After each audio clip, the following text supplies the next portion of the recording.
जो है उसके ऊपर है। लेकिन दोनों के बीच 1990s में जो है एक लड़ाई हुई और उसके बाद 2020 में जो है वो वॉर हुई है आर्मेनिया और अजरबैजान के बीच। लेकिन सीज फायर हो गया, टॉक्स भी जारी रही, ऑनगोइंग पीस टॉक्स के बावजूद दोनों एक दूसरे को बड़ी ही दुश्मनी की नज़र से देखते हैं। और क्योंकि आर्मेनिया अजरबैजान का दुश्मन है, अजरबैजान का राइवल है, तो वो इंडिया का फ्रेंड है। और इंडिया ने अब पिनाका और आकाश मिसाइल ये सेल किए हैं आर्मीनिया को। अब आर्मीनिया और अजरबैजान की जो लड़ाई है वो भी इंडिया और पाकिस्तान की वजह से एक नया रुख ले रही है। अच्छा, इसके साथ साथ आप ये भी जानना चाहिए आपको, और आप जानते ही होंगे कि इंडिया का जो ट्रेड रूट और जो नए रूट्स हैं उसके अंदर जो एक रूट है वो भी गुजरता हुआ आर्मीनिया से गुजरता है, अजरबैजान से भी गुजरता है। ऐसी सिचुएशन में इंडिया को जब ये जंग हुई तो ये तो पता था कि चाइना पाकिस्तान का साथ देगा, ये तो अंडरस्टूड बात थी, इससे तो किसी को इनकार किया हो ही नहीं सकता कि चाइना पाकिस्तान के साथ खड़ा होगा। लेकिन उसके ऊपर भी बातें हो रही थी, हमने भी ये सवाल उठाया कि क्या चाइना पाकिस्तान के साथ खुल के खड़ा होगा, क्योंकि चाइना की तो बहुत बड़ी ट्रेड है इंडिया के साथ। लेकिन हमें जंग में ये नजर आया कि चाइना खुल के खड़ा है, ओपनली उसने स्टैंड लिया है पाकिस्तान के साथ। इससे ये पता चला कि उसके अंदर जो एक खलिश, जो उसके अंदर एक उबाल या एक दुश्मनी है चाइना की इंडिया के साथ, उसको ये बड़ा ही अच्छा मौका मिला कि वो अपनी दुश्मनी इंडिया से निकाल सके। तो उसने बिल्कुल कैटेगोरिकली ये साफ बात नजर आई कि वो पाकिस्तान के साथ सपोर्ट किया, ना सिर्फ मुंह जुबानी यानी कि वर्बली, बल्कि आर्म्स भी दिए, वेपन्स भी। और टर्की का तो आप जानते हैं ना।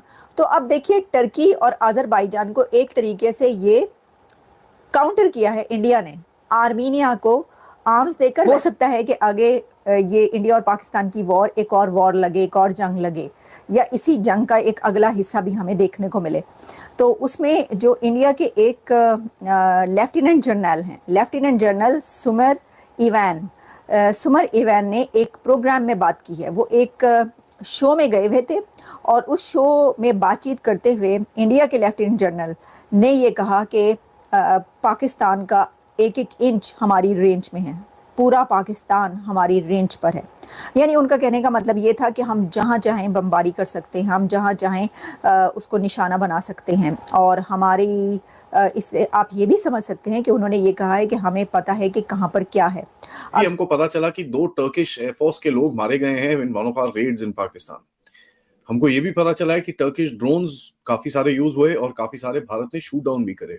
जो भी आप डील किसी फॉरेन कंट्री के साथ करें, जिस तरह से आप चाइना में नेशनल सिक्योरिटी को सबसे आगे रखते हैं, यहाँ पर भी I think this is something that needs to be done and certain countries need to be put in a watch list. Turkey, Malaysia, stuff like that, where we get these threats from. ये Turkey जब पाकिस्तान के साथ ये सब कर रहा था, उसको हमेशा लगता है ना, ये यूपीए का टाइम ज्यादा था कि भाई इंडिया के साथ तुम कुछ भी करो, इंडिया फिर भी ट्रेड करेगा, वो इंडिया विल लेट।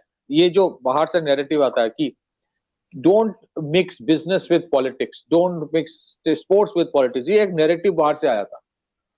बिजनेस को अलग रखो, बिजनेस करते रहो, ये अलग चीज है, and this is to benefit them. तो अभी वी सी कि ऐसा नहीं चलेगा, you have to face consequences.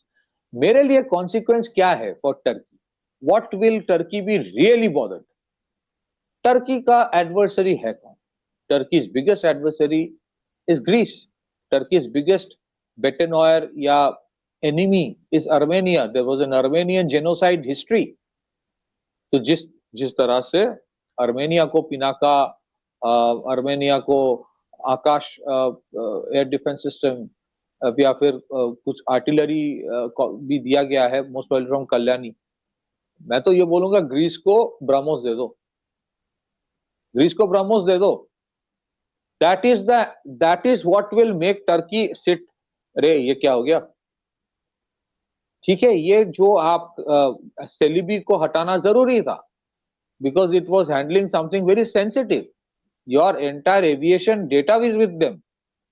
But that is not going to make Turkey really lose his night sleep. What will make them lose night sleep? जब Greece के पास आकाश NG होगा, next generation आकाश जो है, which has a intercepting capability of 70 to 80 kilometers. हो सके तो MR Sam भी दे दो, जो बराक 2 है इजराइल के साथ बनाया गया। हो सकता है तो ग्रीस को प्रोजेक्ट कुशा का पार्ट कर लो, जो इंडिया का खुद का नेक्स्ट जनरेशन आयरन डोम बन रहा है।